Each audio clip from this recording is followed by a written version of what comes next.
We're live. So it must be Trekland Tuesdays live with Dr. Trek. Larry Nemecek, that's me. Coming at you here from the home of Trekland through Portal 47, from the heart of Portal 47. Every Tuesday for clarity, sanity, and the big picture in everything Star Trek. Thanks in large part to a lot of our Patreon folk here. We'll talk about them later. We'll talk about all things later. Hey, welcome, welcome, welcome. Get assembled. Check out the chat going by. I'm not going to look at it directly until after our midway break, after I pontificate here on my theme for the week. But if you're new to Trekland Tuesdays Live, stick around. Comment away on this. I will get back to it. We'll take a midway break. Then we'll check out the Parrot Analytics TV rankings for the digital shows across the U.S. this week, the top 10 anyway. And then I'll get full bore back into our chat here and talk with everybody, see what's going on, whatever topics you want to talk about, in Trek anyway. My topic the week, though, is, so many good Star Trek folks you should know. Now look, I'm going to get in trouble here. This was all because there's no way to finish the list, but I'm going to make a start with the caveat that we may have a part 2 and a part 3 and a part 4, okay? This all comes out of this incredible event that I was lucky enough to be part of this last week. I don't want to go on and on about it, but my friends here at Improvised Generation, the LA Next Generation Era Narratives Improv Group, have taken everything for their season virtual. That's right, you're going to be able to see improv in a virtual box of Zooms. Coming up starting October 10th, okay, and live, which is part of it too.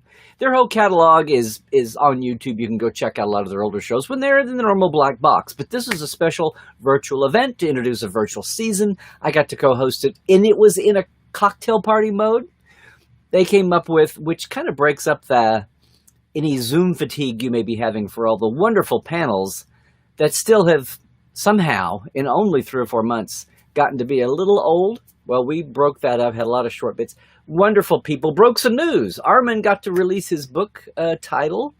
I think we were the first fan event for Tamlin Tomita. Anytime she actually interacted with Star Trek fans in a Star Trek branded event. She's got a long career. But Commodore O from Picard last year, and she's a bad guy. So, but this was pandemic time the first time. So it was just an awesome weekend. The best part of all of it, though, was actually getting to meet some more of the guests. We had over 20 guests, from Armin and John Billingsley and Kitty and Chase and Mary Chiefo and Tamlin. On the acting side, who did I leave out? Okay, Dan Curry, his book coming out. The recording is going to be up soon, so I won't go any more on about the event, except that it's happened. If you missed it, you can see it coming up. But it was a blast for me on the level of getting to meet some more folks here in this incredible Star Trek world of 2020. Yes, that we're all, I was doing this before the pandemic, and I was doing Portal 47 5 years before the pandemic, and we were using free conference call to bring all the Star Trek that folks had no idea about, how much they had no idea about, around the world. But yeah, we're definitely living at a time when people are taking fandom power in their own and doing it. And that's all about continuing the curve. We talk about how Star Trek on screen has evolved ever since Gene's baby. How about how fandom has evolved ever since people first said, take my show away. Well, I'm going to keep writing stories and fan fiction and the zine movement and yada, yada. All of that was born. In fact, modern fandom, yes, you too, cross-genre, superhero, everything, Comic-Cons grew out of the contribution. You can trace your thanks back to Star Trek pioneering that on its own, apart from the old Litcon format.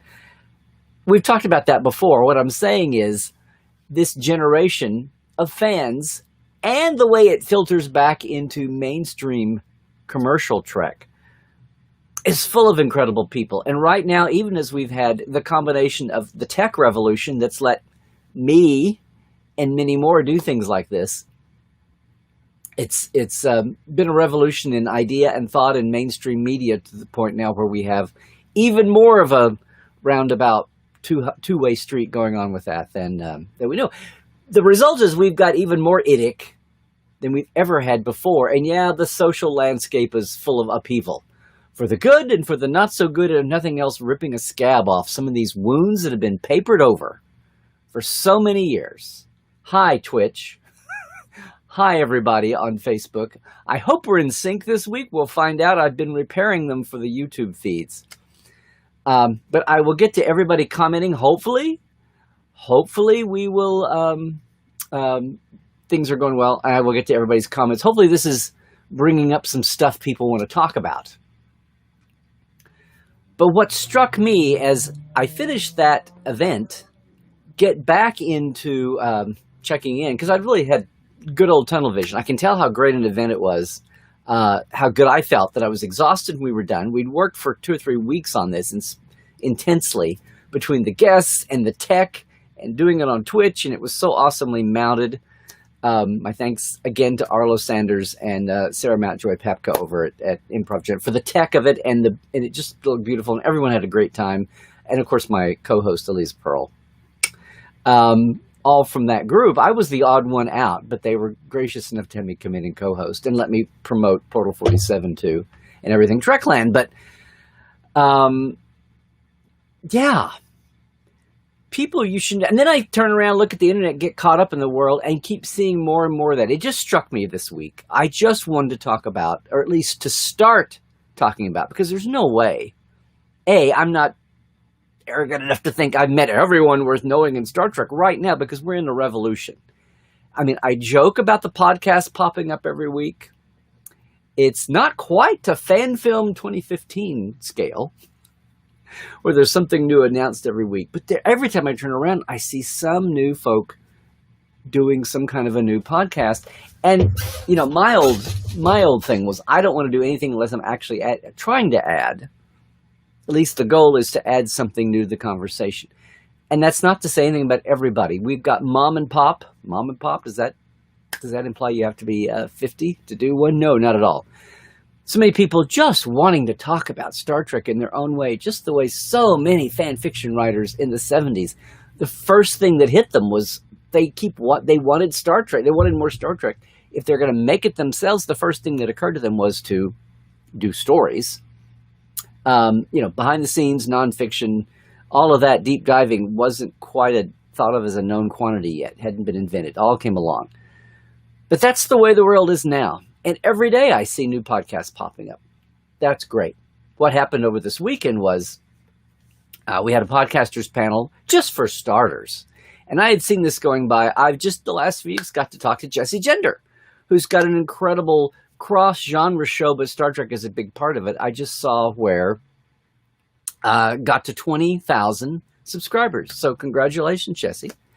Same panel, my good friend Aaron Harvey. I don't want to leave him out, though. We got to talk to. So it was a mix of old and new folks. Also, Kennedy Allen has got 2 or 3 podcasts out there, all aimed at, yes, standing up and repping for the Black experience in science fiction and Star Trek, and in Star Trek production history. And it's like I see things flying by. You probably do this too. There's so much out there, and now we're all hemmed in by our Zoom boxes. We're all mostly stuck at home, very rarely getting out. And I got to say, December, really, I'm looking at you, LA Comic-Con. I know you're trying. I know you're trying to be socially distant, doing all the things, totally revamping, going by all the guidelines. I just think even in the most sincerest, earnest efforts, I still think it's too soon. As much as we all fans and vendors and everybody, I just think it's too soon. I hope there's not a backlash. Most of all, I hope there's not a winter surge in the pandemic, in COVID-19, the way they're thinking, which would fit the pattern. We'll see. We'll see. I'd rather be a doomsdayer.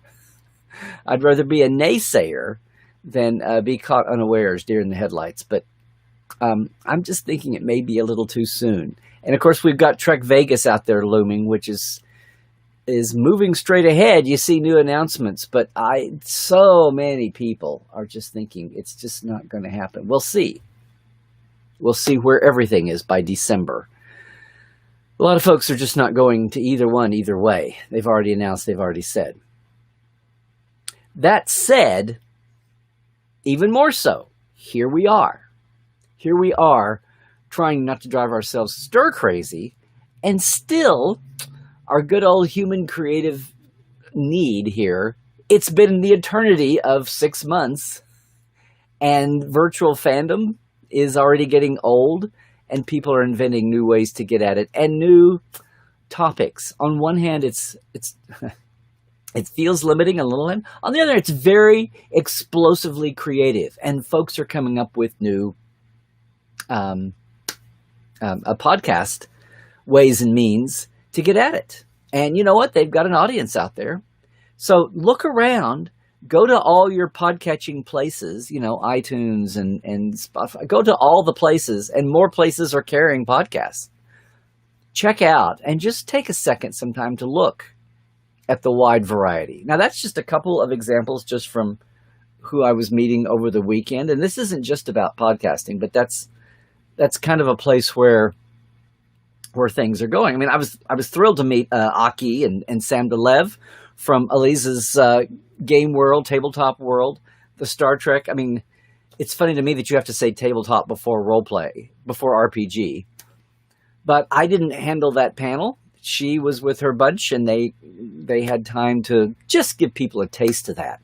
But, gaming is another place where people are keeping Star Trek alive and getting to use their imaginations and making it their own.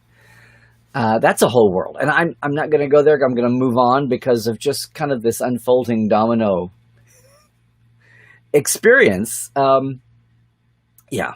And I'm not leaving out. Srock was on our podcasting panel Sunday. And of course, that was the thing. But to watch interact and even to bring other people together for the first time is always a hoot. It's a challenge. Do you want your friends? You want the people you work with, but looking for new faces. So my shout out to everybody who organized our lineup here. All this to say, I'm turning around. Lo and behold, Allison. I didn't get the memo. I didn't know my good friend and fellow Roddenberry podcast colleague, Allison Pitt, had started a video version of her excellent daily Star Trek news called Weekly Star Trek Views, where she gets to opine a little bit. She just started doing a YouTube live. She just started doing it. Just do it. On Fridays, I caught one or two of them where she basically talked about all the stuff she didn't do on her legit news show, which is handled journalistically protocol. But she talked about some of the things that are such hot topics on YouTube, online. The rumor mill. And I listen, I just watched her first one, so shout out, Allison. You should too. You should go subscribe to her channel too. Subscribe to everybody I mentioned. Come on. Subscribe to me if you're on YouTube. Yeah, she basically went through all the regular reasons that I, in the same way, the eye rolling about the made up controversies, the clickbait. Do you look at who's saying this before you just take it and run with it? We used to have an old joke. Well, if it's in the paper, it must be true. Well, it's the same thing on the internet. Well, if it's on the internet, it must be true. Well, look where that has gotten us. Lots of people taking advantage of you. Lots of corporations and their fancy-dancy algorithms taking advantage of you. Again, watch The Social Dilemma on Netflix if you've got access to it. It will open your eyes. Not just so much what they're force-feeding us, but the fact that they're taking all of our data for free and getting rich off of it. They're both pretty alarming. Eyes wide open, guys. This is what I mean by stay woke. Check your sources and know your evolving world. But all that to say, yay on Allison for talking about, yes, I too roll my eyes. I ignore things. I move right along. What we forget is that a lot of people aren't rolling their eyes and ignoring it and moving right along. I do my bit here. Guys, 2 years ago, we've been doing this for since 2017, 2018. It's all running together. I was doing this a year before the Trek Files. I want to say 2017. This is show 174, y'all. I've missed 2 weeks in that time. Okay, yes, I should have. But this is show 174. And at one point I was saying, one episode early on was Who Mocks the Mockers? And I've said before, we've seen a great upswell of folks coming in to do just that. Not to let people get away with clickbait for eyeballs. Not to let the whole mentality of planned car wrecks on the highway just to slow down everybody passing by. The rubberneckers and the looky-loos.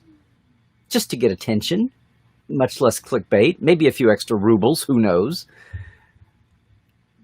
Because anybody that stops and goes back 6 months and a year can clearly see that there's nothing to anybody, including those who love to tout the obvious and say, well, we're the folks that said Star Trek is not dead forever and ever and ever. Well, of course. And sorry, guys, I will say for the moment, anybody, it was flashback to 2005, anybody that jumps out and says Paramount declares no more Star Trek movies ever. Really? Really? It's a big galaxy, Mr. Scott. Forever is a strong word. It's just, yes, ridiculous. Anyway, bottom line here is go subscribe to Allison's weekly Star Trek View on YouTube too. And good on her for just jumping in, like so many folks are doing, just jumping in. Now, here's the bottom line. I'm scrolling around. It's a topic I've touched on here also. But my gosh, I want to say good on you to my never met in person, but my online friend the last few years, Jay Stobie. Maybe we did meet finally at a con 2, 3, 4 years ago, but it doesn't sink in. It's much more an online relationship. Jay was one of the people that came years ago during the 2016 elections and was distressed about the way the campaign was going. And how we have our Star Trek ideals and how seemingly that was all blowing up and that how most of 98% of the Star Trek community professionally, whether they were actively saying it or not outward, they were wearing it on their sleeve or not, wanted to come out and make a statement politically against Donald Trump. And so the site Trek Against Trump was born. I was one of the ones that helped found it. He was one that really took it and ran with it after getting in with a lot of our more politically active folks, who all seem to be politically active, 98% of them one way. And no, it's not all the rich Hollywood elite. There's plenty of grips and gaffers and caterers and prop rental people and writers who sold one script, background extras. No, not rich Hollywood elite. My point here is, it was a huge thing, caused a little bit of controversy. Go look at to this day, go look at the numbers. It's like 38,000 are on that page who liked it, not of Hollywood people, but fans, everybody out there, people who liked that page, and then a couple of hundred for the quickly assembled rival page, Trek for Trump. It's like 38,000 to 200, and it's still sitting there. You can still compare.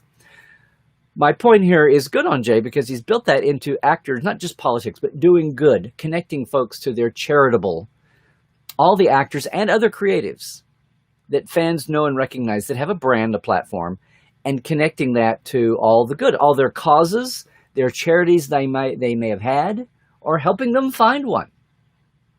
Because it does good, and of course, you're using your power there for good. The total opposite of this, I'm sorry, the Hollywood elite are just as entitled to have an opinion about anything as anybody in this country. Talk about elitism. I think in this country, everybody gets a voice, okay? Some people just have, millions of artificial dollars propping it up. Some people actually have followings that care what they say. And they should be damned for that? No more than the people who, bring in all the dollars and rubles and get to say what they want to say. So good on Jay, and good on even more so, here's what I meant about fandom bubbling up, trickling up. I'm going to say this one more time. Good on CBS, who ever since CBS All Access came to life, within a year, and after things set in, bubbled up hand in hand with Kurtzman's Secret Hideout. I said Secret Hideout. Kurtzman's secret hideout production company, and CBS corporately. Yes, it's in the interest of promoting Star Trek and all the new ones coming down the pike. But to be aware of what's going on, and not just in a glib corporate way. I mean, yeah, during Black Lives Matter, during the COVID explosion, we had lots of black frame, white lettered messages from lots of corporations. And okay, yay, that they did, but a lot of it was just corporate boilerplate. And proof in the pudding here, and not that it's 100%, it's a big corporation, Mr. Scott, but kudos on Kendra James and this whole huge team, everybody at John, Marion, Yasmin, everybody from the top down at Star Trek, and this CBS Star Trek global branding. And the place where I'm really looking, and why I mentioned Kendra first, was the new StarTrek.com. You might say woke today. In the 60s, 70s, it was, you might have said, relevant. But the thing is, it's so much more in tune with so many more social trends. They've opened the door to all kinds of what I would have said 20 years ago would have been corporately blandified is right there. And part of that is it's a corporate decision to make Star Trek relevant and to open up even the corporate pages, the official pages, to being open to all kinds of voices and diverging views and making sure that they are sought out to find. Now, part of that is because they put money where their mouth is. In the old days, hey, there was no money in the budget. We were just lucky to have a marketing thing for a lot of the licensees and a lot of Star Trek. They've got budget now. Writers who pitch and sell, and maybe you should think about it, writers who pitch and get their works on StarTrek.com, it's not a lot, but it's something. It's something. And that can, intent and carrot on the stick are great ways to diversify and to open up. If ever there was a time to open up and try to listen to all the voices that are out there and all the previously unheard or underheard voices and points of view, we got a real cross currents going on right now. Guys, this is the most, not that I need to tell you, but in my lifetime, there were years, and even before my lifetime, 1929, 1941, I was a baby, remember 1963. 1968, I do remember. I was a kid in grade school. And of course, 1974, 2001, you history buffs, I'm not even going to say the events. You guys ought to know what I'm talking about. But 1968 was just a shitstorm of things boiling up, upheaval. Only by the grace of God did we get Apollo 8 at the end of the year with a little bit of a sanity cherry on top of this shit-so Sunday. 2 assassinations, riots, an upheaval, an insane election, just social fabric coming undone. A lot of things that should be addressed having been unaddressed and coming to the surface in a violent way, in a not pleasant way. But pleasantry had not got us anywhere. Not to explain away the assassination of not one but 2 major political social leaders. One who'd had a career, one whose career was just getting going. And leaving everybody numb. Yeah, I think 2020 has been that kind of year. So yes, a lot of stuff is going to bubble up. Good on Star Trek. Good on Star Trek and CBS corporately, dare I say that, for allowing that to happen, for encouraging that and promoting that to happen. So good on everybody over there. If you haven't checked out StarTrek.com, if you're back in the days of, they're just running puff pieces on the latest licensee's new product, well, they are. And they're good too. They're taking advantage of leveraging, including the new official podcast. Good on them. All other podcasts are not outlawed. They do have a finger on the pulse. What the official CBS podcast is doing is, yes, leveraging the corporate assets and access to its stars and creatives, as they should, to get that out, get that message out, and going through and spotlighting who's working on the shows. So good on the new official Star Trek podcast, good on StarTrek.com, everybody associated with that.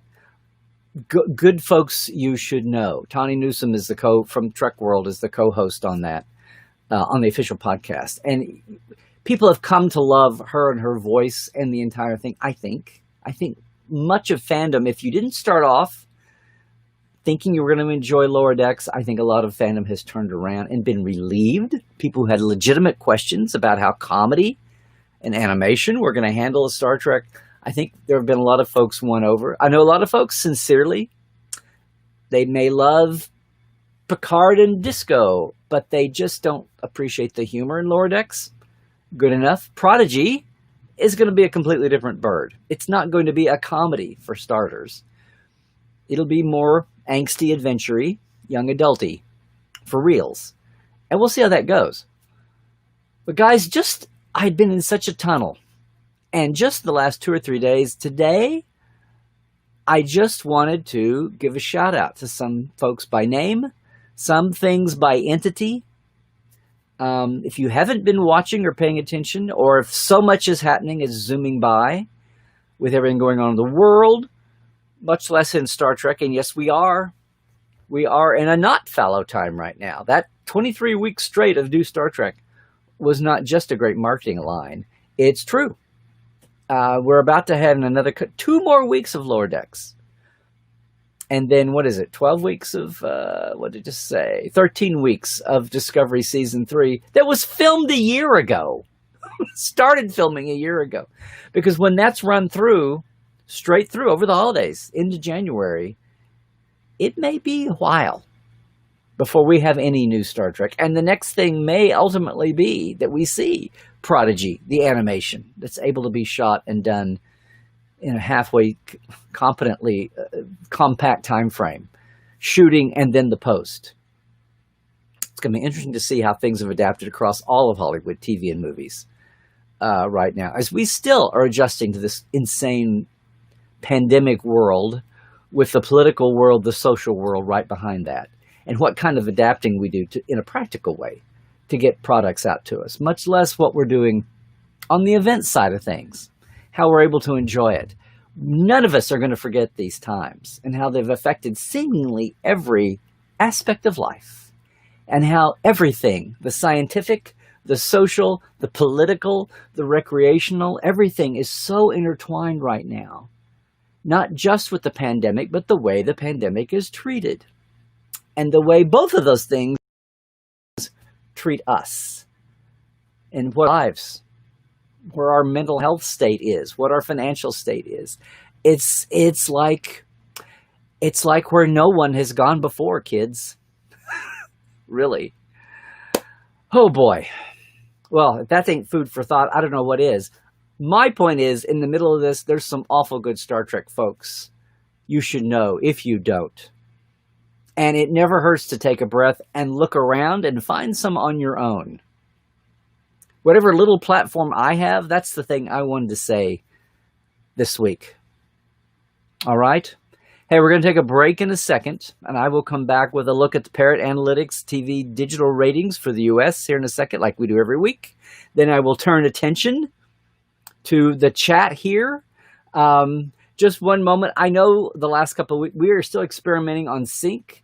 I'm sure someone here will tell me if I've been in sync at all or not. I am fixing the sync on the YouTubes. If you haven't noticed, and please go like and subscribe at Larry Nemecek on YouTube. We're climbing. We passed 1,000 Yahoo. I was late to the game. But as far as promoting YouTube channel as a thing, but now that we've got live streaming for this and for Life Support Live, and now that I've got an editing machine, when I get a breather, I can start editing these 30 or 40 actor interviews that I have, much less fans and others over the last few years. I want to start getting that up as polished pieces too. So I appreciate all the likes and subscribes and the sharing that's going on the YouTube channel. And that's where I am saying the break is the YouTube break. Okay? So those of you who are wondering, what's he talking about? If you want to see the chat and you're watching this later, go track it down on my Larry Nemecek's Trekland Facebook page. I'm leaving those preserved, which also means that if a show is out of sync and I can fix it, I'm fixing it for YouTube and cutting it short. It's still original with everything in it, but maybe slightly out of sync some weeks or going in and out of sync. So just so you know the method to my madness, it's kind of like having original series, remastered original series. Yes, it's exactly like that. So there you go. Guys, I do want to I can't get away without thanking in person everybody who's part of our Patreon system. Patreon is that way. Patreon.com is the way you can support your creatives no matter what they're doing. Musicians, artists, playwrights, movie makers, writers, all kinds of things, composers. Thank you to our TTL club, guys. Blaze K, right? Lawrence Todd, LT, and Blake Arledge. Thank you guys so much. And also our live wires. Hey, this is even more. Rusty Harold, Jared Cooper, Mr. Vestek, Halbert Goodjohnson, Jalen Bullock, Gary Williams, Robert McLean, Eli Irvin, and Dan Leckie. Guys, thank you so much. What am I talking about here? I got a simple one. A lot of people have a complicated Patreon with perks like it's a crowdfunding. I have a $5 or a $10 level at the end of the month. It's about that time if you want to jump in and help out with everything Trekland, especially here with the live shows. $5 gets you a shout out every week. Thank you guys and gals so much. $10 gets you that plus access to early day, largely archived and almost forgotten, but not quite, interviews with some behind the scenes folks. The first couple of years of Portal 47. I'm getting those caught up and the infrastructure done changing on that too. So thank you guys. Thank you much for doing that. That's the shout out. Around the horn though, I want to just remind everybody that yes, Trek Files is on hiatus right now, but the whole 5-season back catalog is there on Facebook and the documents. You can go back and see what's going on. We back in October. I need to figure out the date, but it'll be, and get with John, it'll be, we'll have to take at least a 4-week break before we come back for our 6th season being half a year, 24 episodes apiece. So that's amazing. Thanks, guys, for the support. And, of course, you can always check out all the Roddenberry podcasts, like Allison's Daily Star Trek News and all the rest at podcast.roddenberry.com. We're primarily on Facebook there, but that's so we can show you the documents, guys. And, of course, on Saturdays, I love Life Support Live so much. Please come be part of our live community. It's posted also after the fact. But Life Support Live, you can come in on YouTube or Facebook or Twitch, join the community, chat live. We go boldly through uncertain times. Dr. Trek and Dr. Ali Matu, one of us is a real doctor, actually. That's Saturdays at 9 a.m. Pacific, 1 p.m. Eastern. Most of all, thank you guys for following me everywhere I go, supporting here, keeping this conversation going. Hopefully, not the same old thing you see on the internet here at Trekland, guys. And that goes for everywhere I am. If you're watching on YouTube right now, that is my Twitter handle, just at Larry Nemecek. If you're on Facebook, that's my Instagram handle too, Larry Nemecek's Trekland. And of course, portal47.net. It's like a mini-con all year long. A lot of the portales are here too. Pay attention. Sometimes I have specials on that. And listen, open house is coming up the end of October. Go right now to LarryNemecek.com. Click on Save Your Free Seat for the end of October. Be ready for some pre-show prizes and some giveaways before the show, before open house. 5th anniversary. Officially my 5th anniversary for Portal 47. It was my brainchild during the hiatus years. I personally think that the launching of Portal 47 is what prompted CBS All Access to decide the time was right for new Star Trek. Yeah, I'm going to run with that. Anyway, guys, check that out if you would, please, and everything Trekland. Until then, if you're leaving us right now, watching on YouTube, guys, more than ever, stay healthy out there. Stay woke, check your sources, and most of all, Trek well.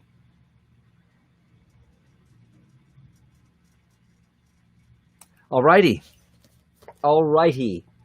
Let's go over and look at the parrots. Hey, Twitchers, I really will get to your, we'll scroll back. I know it's not the way of the Twitch. We're going to brainstorm on, here, I'm channeling Life Support Live and all my fancy blue and green drinks from the cocktail party Sunday. Let's take a look at the Parrot Analytics ratings. Hopefully, if you're a new folk being with us today, oh, come on, guys. You will know this, but I do want to tell you if you're new. Hello? Go away. Come here. There we go. Why was that so difficult?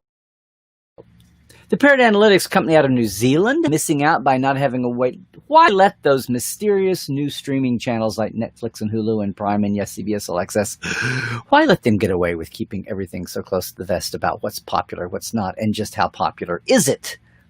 Because Nielsen ratings for ad rates were moot for them. So they developed this algorithm called average demand expressions, which basically takes what's out there free on the internet as far as reaction to shows, series, and in several countries, many countries, now dozens of countries. And since the beginning of Discovery, and since Trekland viewer John X put me onto it, we've been watching the Parrots week to week, in and out of Discovery and Picard, and now Lower Decks, the top 10 in the States, and occasionally around the world when we get those reports. And top 10 of the digital onlys this week, they're measuring the average shows, the middle 2/3, basically, of the pie, of everything. Terrestrial and digital, and then just among the digitals. Among the digitals only, the number one ranking show this week at 60.2 times more popular than an average show, the middle 2/3, considering the bottom fourth is below average. So the upper quarter is what they're really pulling these out of. Mandalorian is back. All depressed. I think people are waiting for the next hot thing. 60.2% times more popular than by internet activity. Then you've got Cobra Kai, which was hot for a while on its release and now already dropping a little bit out of number one. Stranger Things, The Boys, Lucifer, Umbrella Academy, Titans, Clone Wars, The Witcher, and Handmaid's Tale. And again, these are not privy to me. I'm not a shill for them. You can go to the website and check these out under their Insights tab. Handmaid's Tale winds up at 28 times as popular as an average show. We had a report a couple weeks ago that Picard was up into the 14, 15, 16 times as popular. So it's probably in the teens, early 20s as far as the top, the rating. But this is overalls. This is still kind of a depressed number, actually. If you go over to the mixed bag, everything, the terrestrials and the digital onlys, SpongeBob, or Sponge Pants, as I used to say, 87.9 times more popular than the average show. My Hero Academia is next. Mandalorian, digital. Game of Thrones, Cobra Kai, Stranger Things, then South Park, then The Boys, Steven Universe, and The Flash. So 4 digital originals in the top 10 there, popularity. The Flash winds up at 47.7 times more popular. So the top 10 overall are, still in the exceptional range there, which is like the top, top 1%, the top something. So again, Lower Decks, not in the top 10 digital originals, but it's probably lingering just below. And it has been lingering in the 90% more popular than any other animation. So, there's a lot of animation here in the digital realm.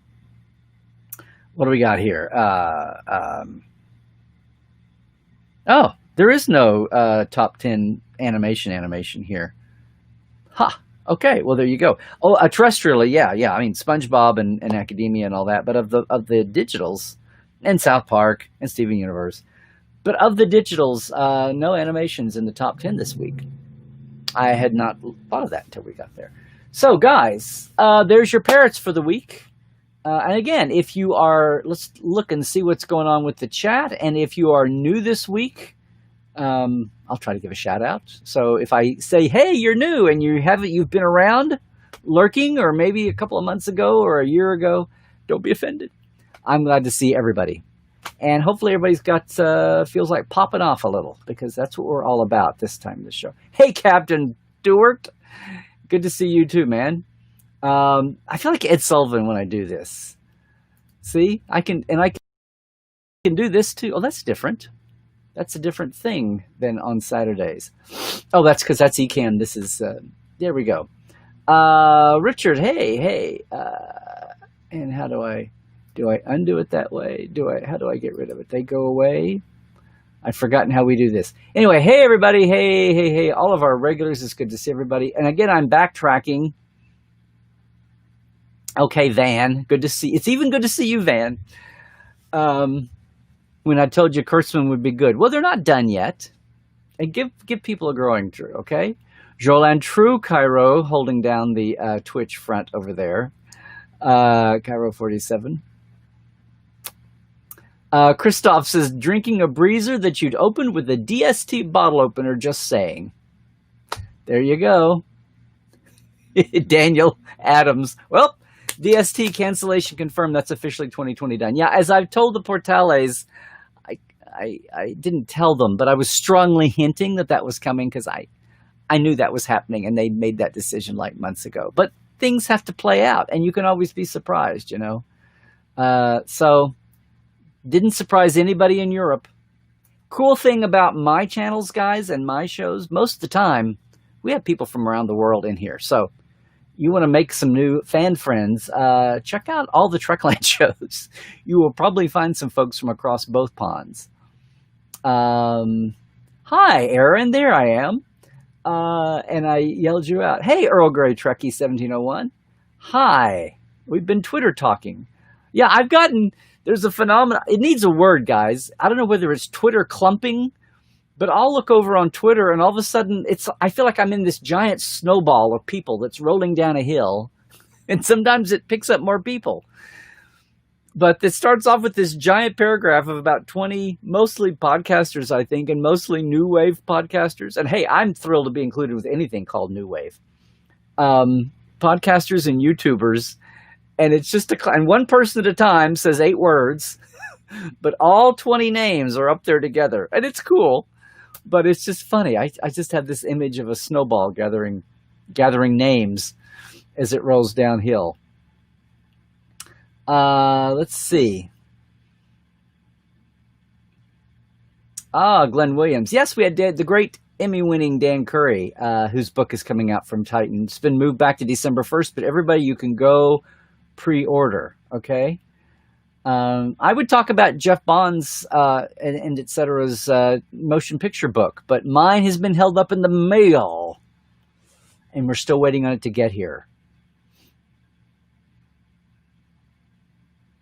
I'm sorry, Clayton, your Wi-Fi failed on you. But yes, the great, wonderful, what a great experience. So much hard work went into planning, and I think it went off with a hitch, and it looked gorgeous. I couldn't see the gorgeous output. I've been seeing stills. I can't wait to see how it looks to the audience and the wonderful, ingenious Twitch channeling and directing and switching that was going on by the great Arlo Sanders to make us all look really good, too. Nukneza here. Okay.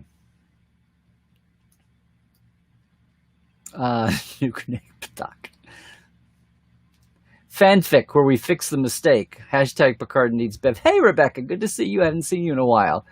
Oh, you fix the mistakes in fanfic? I'm sorry. That's what the backgrounders were doing. What do you mean? I was fixing mistake when your grandchildren were in diapers. I just love that line. Or versions thereof. Yeah, we were gap filling and retconning. I never heard that word retconning until Ron Moore said it when Trials and Tribulations was made, which, okay, that was 20 years ago. We didn't have that word in the beginning. Oh, Stuart says, Captain Foley says, not only the fanfic writers, don't forget about the Trek YouTubers. Okay, but what about the fan non-fic writers? We were doing it 30 years ago. Okay. Ooh, I shouldn't have said that. Okay, knock wood on the sink. Oh, Brian, we got to get you relevantized here. Cairo, you have a good idea for a podcast, but you need someone like me for it. Well, I have lots of spare time. No, I'd like to, sometime when you feel comfortable just shooting it to me, I'd be curious to know what it is. I promise I won't steal. I already have another couple of ideas for some kind of a show event thing, and we'll see. I've already had one that I ended, some of you may know very well, that's out there pending. Hey, everybody. Okay, now Rebecca says 70s fanfics was pretty much devoted to Kirk and Spock getting it on, occasionally Kirk and Bones. Can I just put that meme aside? The first wave of fanfiction was not all Slash. As incredible as this may sound, Slash was only 5-10% of it. There's a great, huge, unwashed, hopefully not forgotten, like, early silent movies.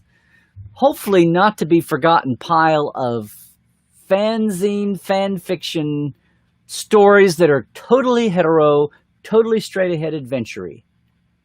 And if you think maybe that means a lot of it was dreadful, was sludge, you're probably right, because it was fans just pouring their heart out. Mary Sue's and beyond. Mary Sue, that was a thing, and that's where it all started. Guys, half of everything started with first wave Star Trek fandom. But don't think that slash fiction was like the majority of fan fiction from the 70s. It wasn't. There were tons. I've got some zine. I was not a big zine guy. Okay? Gosh, what a surprise. It's like, okay, tell stories. Tell story. People were satisfying their own need, and other people enjoyed reading them. But I was busy trying to mine and fill in what had not been filled in. It drove me crazy. Let's see. Anyway, I should have. I didn't mention everybody's podcast, but Aaron is on Infinite Trek now. His relatively new show. So everybody check that out. And I think Saturday Morning Trek is still around. Where are we back there? Whoop, there's the animated series book is still selling well too. And you can vague post too. Yes, Aaron. More on the horizon. Because what is a world without 47 million new podcasts every week? It's not there. Yes, Captain Foley. Does Trek Yards need any introduction, Captain? There you go. I was talking about some new faces, actually. So anyway, but not to preclude all the good stuff that's out there, of course. Followed by ICU Con in January. Yeah. Let's see here. Thank you, Brian Yates. Hi, Brian. I think I've seen you around before, but if not, welcome. Brian says, rereading. Oh, I should do this, guys. Rereading the old Best of Trek books. There's plenty of early fanfic, speculation, reaction about then new projects.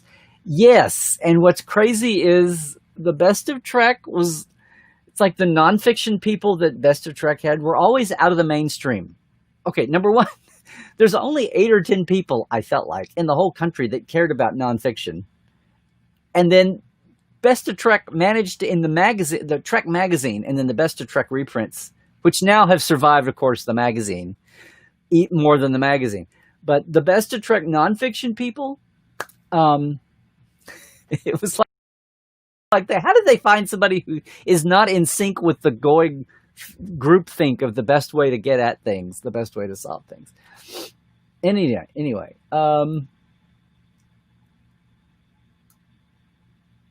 Brian says, too bad there's not a major city that can do a drive-through convention type of event. Well, that would be insanely amazing. Just use the Rio parking lot and have everybody drive up and, yeah, right. Aaron says, hello. Yeah, Los Angeles totally could. Probably would.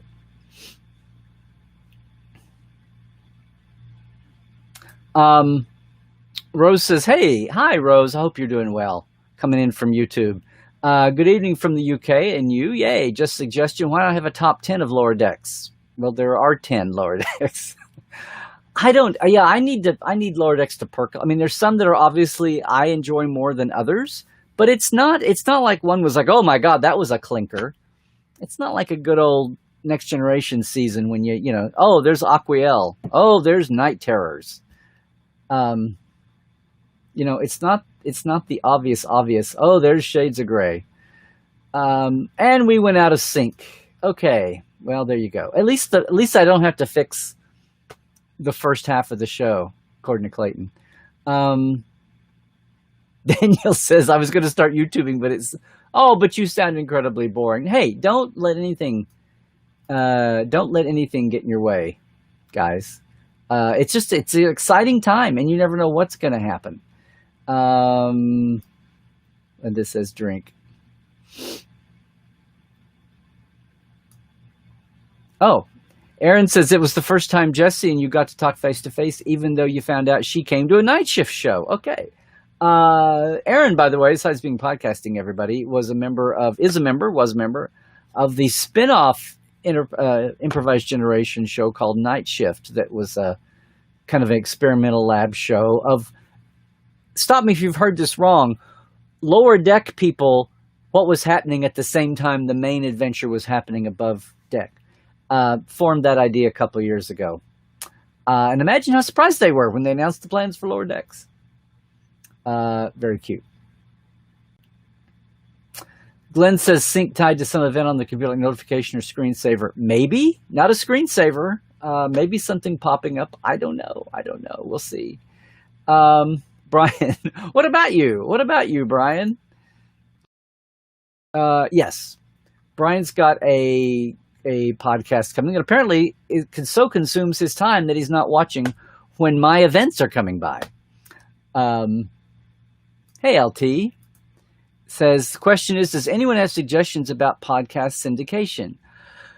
Well, that's probably a little bit beyond the scope of me talking right here, right now, but you never know who's going to pop up in the chat, and we will keep scrolling to see what happens. Now it's like a Godzilla movie. Okay, well, at least I saved it for you guys. YouTube has been spared a fix this week. Brian watched Social Dilemma last week. It was pretty good. Okay. Yay. I'm serious about that. LT says, my Kung Fu is strong. Should I imagine it's back at... Watch, by the time you get to this, my sync will be back. It'll be fine. Oh, sync even. Okay, well, that'll be hysterical. Sync came back. Hey, Narda from Down Under. Back to our regularly scheduled program. Aaron, but sources say. I have trusted sources. Okay. My cousin's boyfriend... Rebecca, my cousin's boyfriend's brother's friend sweeps the floor at Paramount. He knows. And nothing is being made at Paramount. See what I mean? Well, Clayton, everyone's entitled to their informed opinion. An opinion without facts is like a fart in a wind tunnel. Like, I think it was Daniel Patrick Moynihan, Senator, said, which is a statement increasingly we have to cling to in the last few years since... and went crazy with weaponizing them. You are entitled to your own opinion. You are not entitled to your own facts. And I love it when scientists, who are still 99.9% of them anyway, until they get a grant from the wrong company, when they're still dealing in the real world of facts because they have peer review, come head to head with a politician who doesn't have to be tethered to facts, and we have conflicts over basic, medical issues or how to keep wildfires away or what to do about, I don't know, most of Antarctica and the North Pole melting. I mean, it's great if you want to have shoreline property, beachfront property. This is not the way to get it if you live in Iowa or Nebraska. Yes.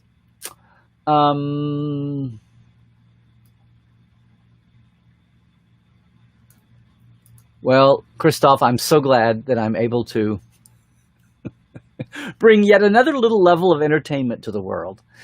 Okay. The UKers are coming back for the out of sync. Okay.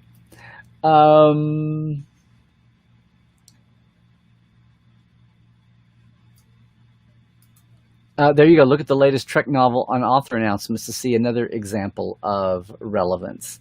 Yes, I need to do that. I can't do it justice right here, but next time around on this topic, we will definitely do that. Yes, Scott. Well, that's the obvious, isn't it? Oh, you can't see the whole thing. Support the political ambitions of a billionaire Hollywood reality TV host who must be smart to have earned all that money. Yeah. Glenn, thank you for agreeing with me. I think 2020 has knocked 1968 off its shithole crown of a year. And I say that knowing full well the way Apollo 8 mercifully, the people were so ready for something good at the end of the year. If only 2020 can have a crowning achievement to halfway salvage a shitty year. Nope. My record skipper Rob, what's coming and going? Glenn, somebody can tell you what you missed. Oh yeah, the 6 Day War. And I thought the 6 Day War was in 67, Glenn, actually.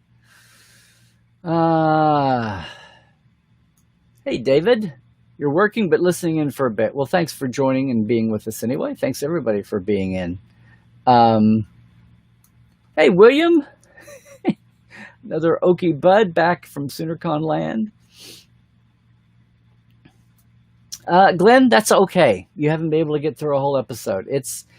I think the show does get better. I think they just get, as any show, any series would, they get more into sync. And there's, I mean, I'm not spilling any beans here. Mike McMahon has promised a turn to some cliffhangery moments, even within the vibe of Lower Decks. And we're at the last 2 episodes. We're down to 9 and 10. So we will see what happens this week's. What did I say? Oh, Aaron's saying Prodigy will be more along the lines of Avatar if I read the job listing tea leaves correctly. With all the makeup people, that'll be interesting. Let's see. Well, I missed that. Okay, well, I'm going in and out of sync, so there you go.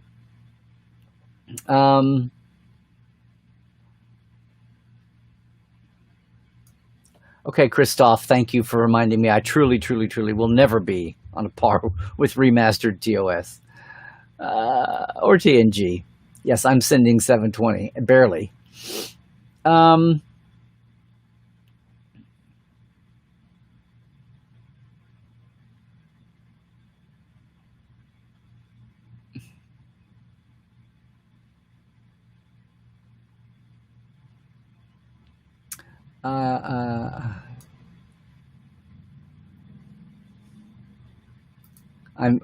forgetting the melody here, Rebecca. I know you've done this for the girl. She was Orion.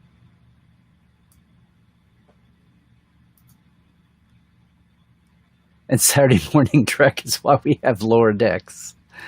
Yes, exactly. Of course. See how that worked? Very, very relevant there. Very thumb on the pulse. See, Captain Foley agrees with you. Did I get your email from Parrot? Oh, I'll have to see, Jared. It doesn't hit me right off, but we'll see. Most of us are old, not new. Cairo, I like to say most of us are veteran, not new. Hey, I did, man. I'm just, I'm just going along. Hey, Stuart. Hey, good to see you, man. I think of you guys down in Cajun country and Lake Charles recovering. Can't wait to see you guys next time it works out. And hopefully Cyphacon is back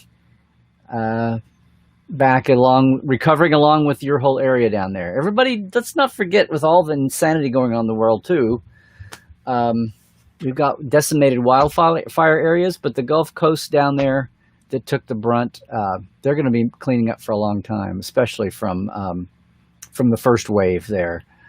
Let's see. William, no, I didn't know this. Have I seen Max World Entertainment? They've been streaming Star Trek fan films. No, I haven't. So there you go, everybody. Oh, Rebecca, you're waiting for your absentee ballot to show up into the UK. Yeah, good luck. I hope it still gets there. I hope you're whatever state you're coming out of. Thank you so much, Glenn. The virtual cocktail party turned out really well, and the after party on Discord afterwards was fun as well. That was a little unplanned, and I didn't know Discord had video. I thought it was just more bitchy text. Now I know better. Stuart says, hopefully some Gary Seven stories were written. Do you mean as fan fiction or what? Not sure. But hey, that's if ever there was a concept that Majel had in the file drawer that could have been recycled and rebooted, I think Assignment Earth or some title could have been The Gary Seven Show. People are going to see Gary Seven now and think he must be a Borg or something after 7 of 9 and the number. Oh, well, see, Rebecca says, we were talking about zines. A lot of the zines still available are the Slash ones. Well, that's because they were special and, hot to the touch. The vast majority of homegrown zines and zine collections are probably pulped, but who knows? They're out there. I bet they're out there in closets. Dan says, you love the Best of Trek books awesomeness. Yeah, and to me, they were always the white elephant. It's like everything about old Trek magazine. I mean, the old Trek magazine, the original one from the late 70s, early 80s. Walter Irwin and G.B. Love out of Houston. Way before Houston was a really big fan center, guys, and way before the Connor Rath time. It was a real mecca of media fans and, old time radio and westerns and everything there was to be a fan of before sci-fi came along.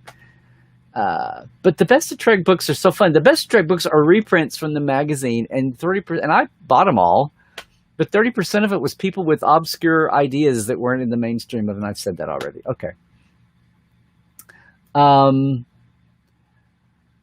Hey, David, you forgot to mention yourself. You enjoyed the Twitch event and seeing some of the folks from Improv Studio.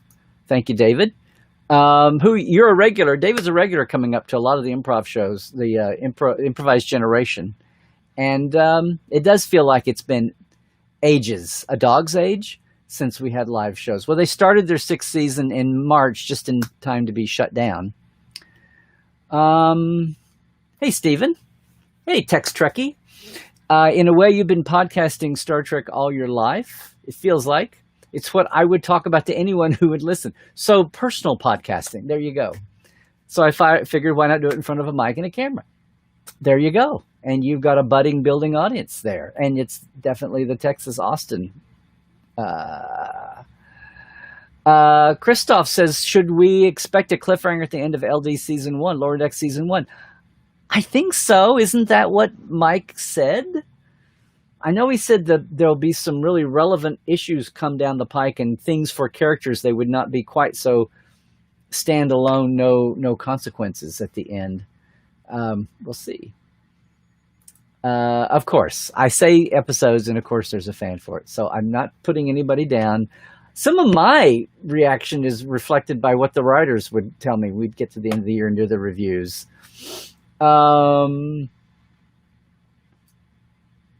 Chris Hill says, he thought his voice was annoying, but you've gotten yourself into hosting 2 new podcasts. Oh, Chris, don't worry. For you, there's always somebody else who has a more annoying voice. I'm sure mine is pretty annoying at times too. And there you go. Steven says, Aaron, I love seeing you and Jesse and Larry all at the same time. Oh, I didn't see the end. Fine. Flattery will get you everywhere, Steven. But thank you. I'm glad you got to catch it. Rebecca, Lawrence, you use CastBox on your Android device. Okay, so we are going to turn into a tech self-help here. Yay. But the sync came back the very next day. Cairo, you're very funny. Well, given that you apparently live in a forest city with explosive trees like all of Austria, according to a certain president. No idea what facts are. Yes, Rose, I'm totally going for a dubbed film. That's exactly what I'm going for. Well, Rebecca, from your lips to the great bird's ears, okay? Oh, cool. Dan, the new RL announcements regarding astronomy discoveries have been pleasing me, and now I'm sitting here trying to madly think what RL is. One of the instruments, one of the kind. Okay, I'm gonna steer out of the politics here a little bit, but it's in the chat, you guys. Glenn's okay, yeah. Hey, I don't blame you for thinking everything crappy happened in everything. Some things were spread around though. So let's give 1968 one little bit of help there. Oh, Avatar: The Last Airbender. Oh, that Avatar. Well, is this galaxy big enough for both of those avatars?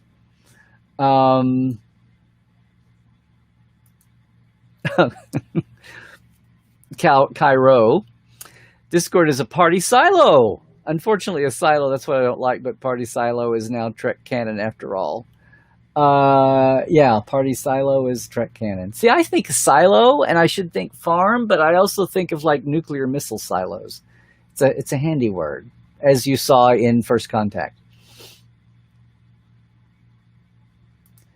Oh, Rebecca, you're just one of those fake votes. You're just one of those fraud votes, Rebecca. William says, I need to have an action figure of you in uniform. Oh, guys, well, the first destination, Europe, UK, that I went to, there was a company that lasted for a couple of years that did 3D replicas of people. You want to see something scary?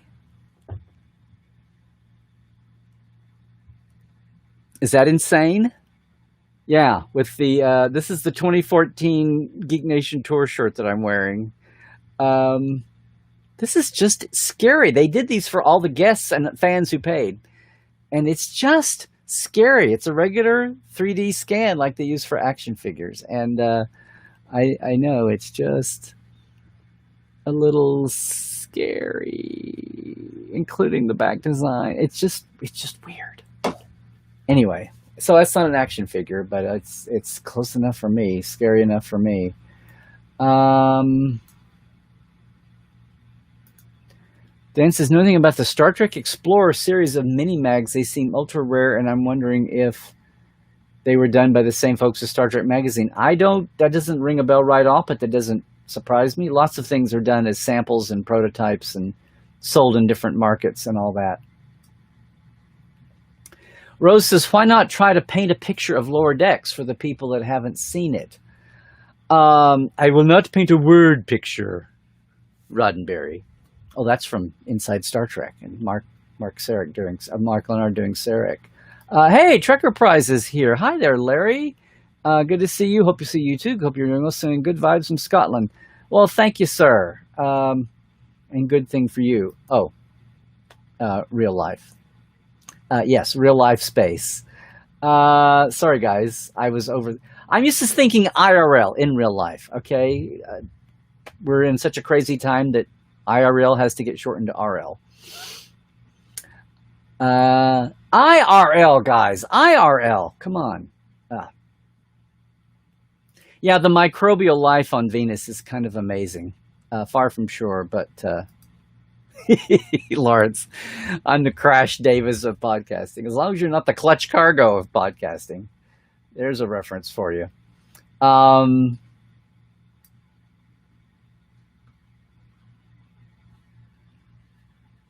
That's right. RL is also Rebecca's initials. Let's see. Cairo. Yay, Larry with the tour shirt. I guess this means I'm mostly caught up, huh?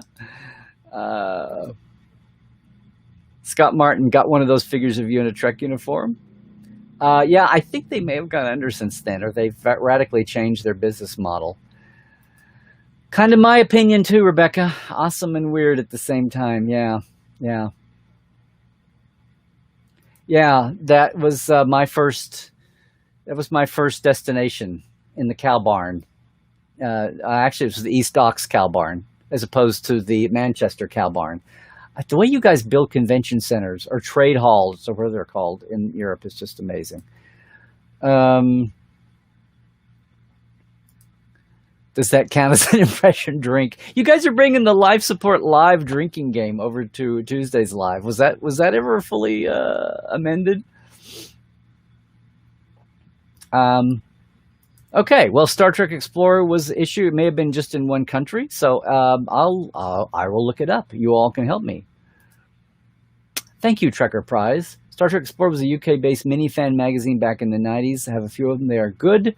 I'm curious to know who did them, if they were a spin-off of somebody else, they were licensed, if somebody else was probably amortizing content out of something else. I'll give it a look. Funny, Glenn. Funny, but that's totally what I was expected. Hey, I'm just learning from. Don't tell me what I learned from the internet is wrong. I'm just, Narda. I need a 3D of Plushy McCoy. Does he need to be any smaller in hard plastic? I don't know. Oh, look. Michael McDevitt. Hi, McDevitt. Am I saying it right? Is McDevitt not McDevitt? Probably. I know you've been here before, but there we go. This is only going to be the first couple of lines. Fanfic is pure love. Long ago, you got one of yours into print with Strange New Worlds 9. Well, now that is not fan fiction. That is professional amateur writing, because the Strange New Worlds contest was all about making fan fiction legitimate and kind of encouraging it when it was kind of in decline. So congratulations for being a winner in Strange New Worlds. Yeah, to be one of the voices bringing another reality into existence together. Oh, thank you, Michael. Chronicler, writer, performer, and much more. Well, thank you very much, man. Apparently this is where I've wound up. And a cool fig, thank you. Jared, thank you for your sacrifice. An official TLT version of the drinking game. What we need, Jared, is where the Trekland Tuesdays Live, where the TTL retreat will be next year, when we're able to have retreats. You guys, you have to hang out with us at Saturday mornings if you can, or Saturday afternoon, early evening, wherever you are. 10 a.m. Pacific, 1 Eastern, 6 British summertime, 7 Central European summertime. On Life Support Live, we have a great bunch. There's a regular bunch there. We actually, I think, are doing some good in the world, merging Star Trek and mental health and takeaways, but we have a hoot. And there's always 4 or 5 new retreats being announced for interesting places, thanks to Jared mainly. Thank you, Stephen. Star Trek the Magazine and Star Trek Communicator were great back in the day. I subscribed to both. Well, Star Trek the Magazine from Titan, which was the original UK official magazine, and when Communicator sadly blew up with the Decipher implosion, I loved being editor of the Communicator. Rather than, there was a movement for a while about Dan and I restarting a company, but at the time, with JJ's company coming up with 09, licensing elected to just let Titan bring its magazine over to the US and be the official magazine. So that's where that went. But thank you. I enjoy the heck out of it. And I, of course, and by the magazine, you mean the Architectural Digest Star Trek magazine. Since half of that was all out of the fact files, I had a big hand in that too. Rebecca, we just need a Larry drinking game. I swear, guys, I had a little rum and coke during the cocktail party, and it dawned on me that's the first alcohol I'd had in weeks. Way overdue, right? That's what's wrong here. William says they need to do more choose your own adventure Star Trek books. I'm imagining what would happen was has the talent pool for that fallen off with print, so because so much is digital and online. But I could agree with that. I think they had the video versions of that ought to be licensed, and maybe that's on the way too. Totally get it.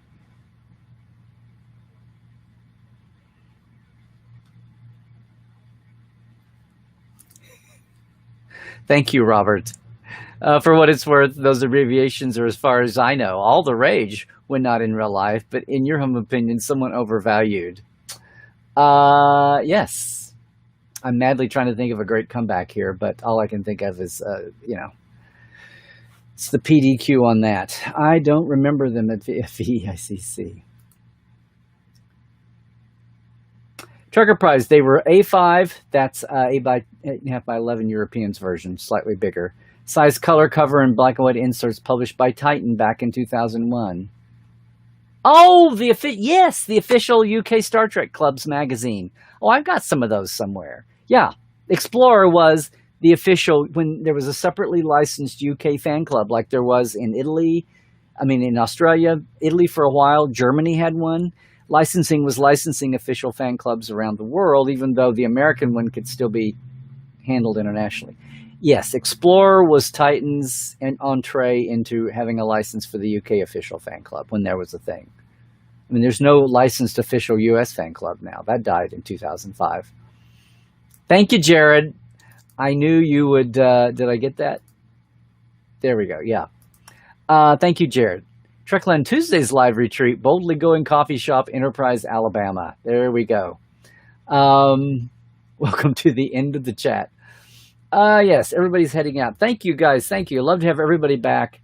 Thank you, Trekker Prize. Okay, Glenn. Glenn, I hadn't noticed you being gone.